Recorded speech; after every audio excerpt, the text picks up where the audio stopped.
Hi guys, Ed here with Game Hog's Top 5. Now forgive the slightly weird vlog style video that we're doing this time. I've been left alone in the office and this is the only camera we have, so it'll have to do. But basically this week No Man's Sky has been released, so we wanted to count down our top 5 best space games. Before you go anywhere, be sure to like the video, subscribe to the channel if you haven't, and if you disagree with our list, let us know your favourite space games in the comment section below. Let's begin. At number 5, it's FTL Faster Than Light. FTL is a rather minimalist choice in comparison to the vast planet-exploring space-flying games you usually find in these lists, but this game deserves a lot of credit.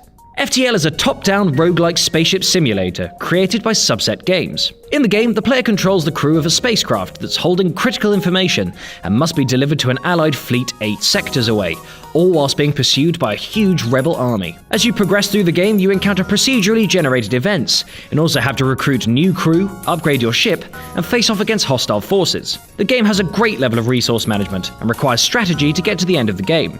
If you want a cerebral space adventure like you're sat at the helm of the Starship Enterprise, then this is the game for you. Number 4, Space Engineers. Space Engineers is a huge sandbox survival game set in space and also sometimes on planets. The game revolves around the construction of various bases and ships and traveling to different locations like planets or asteroids, where you can craft tools, weapons, and blocks. You also have to generate electricity to keep your base going strong. Similar to a lot of survival games, you start with nothing and slowly work your way up to a vast empire of structures and vehicles. The game is incredibly fun and could be considered Minecraft in space, if it weren't for the fact that the game's graphics don't look like arse. Number 3, Kerbal Space Program. Kerbal Space Program was an unexpected success after its release in 2011 and introduced a whole generation of nerds into a world of rocket science. Sort of. The game could be divided into 2 sections, construction and flight. Players can craft rockets, aircraft, spaceplanes, rovers, and more from a provided set of components. Once built, players have to launch their aircraft from the space station, whilst trying to avoid catastrophic failures that not only end the life of the ship that you've slaved over, but the little Kerbals inside as well. There are missions to try and complete as you build your incredibly complex aircraft, including reaching certain altitudes, escaping the atmosphere, or reaching a stable orbit. The game requires a lot of patience, but is certainly worth playing for the satisfying feeling of successfully touching an aircraft down on another planet. I feel like Buzz Aldrin, but green.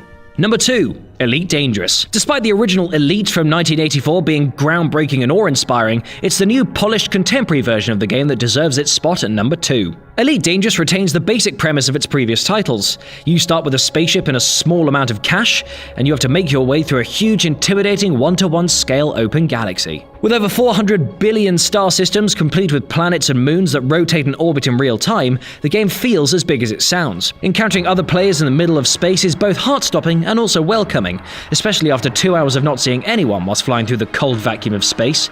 But typically this experience goes south as the players try to blow you up and steal your resources.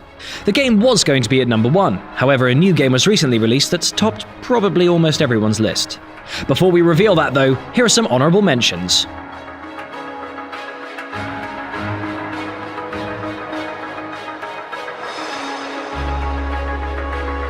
Finally, at number 1, it's of course No Man's Sky. No Man's Sky has already been out for a few days, but already seems to have broken new ground for space simulation games, featuring a whopping 18 quintillion planets, each with its own unique flora and fauna. You start on the edge of the galaxy and have to work your way to the center, although you aren't obligated to do that. If you prefer, you could set up a trade route to mine resources and trade for currency, you can be an intrepid explorer whose purpose is to name newly discovered planets and their inhabiting creatures, or you could be a pirate, grieving the shit out of other players and NPCs to steal their resources and become the murderous overlord of a particular sector of space. The game is also massively multiplayer, meaning you have the potential to run into other players throughout the universe, although the chances of that are incredibly slim. The game is so vast and has so many avenues for expansion and exploration that this had to be considered our favourite space game of all time.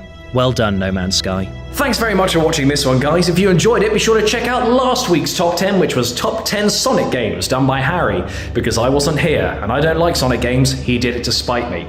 Also, you can check out all the other Top 10s in the playlist above, which will start with Harry's video. Isn't that convenient? YouTube is wonderful. Also, if you want to see more of No Man's Sky, head to our channel, because we're going to be doing a Let's Play of it the day it's announced on PC. Released, the day it's released on PC, which is tomorrow, but only for me because I'm recording this now, whereas for you it'll probably be on the channel. Just go to the channel, like, subscribe, watch the video. Yeah? Click this. Are they gone? Please click the video. Please click it. Click it! Click it!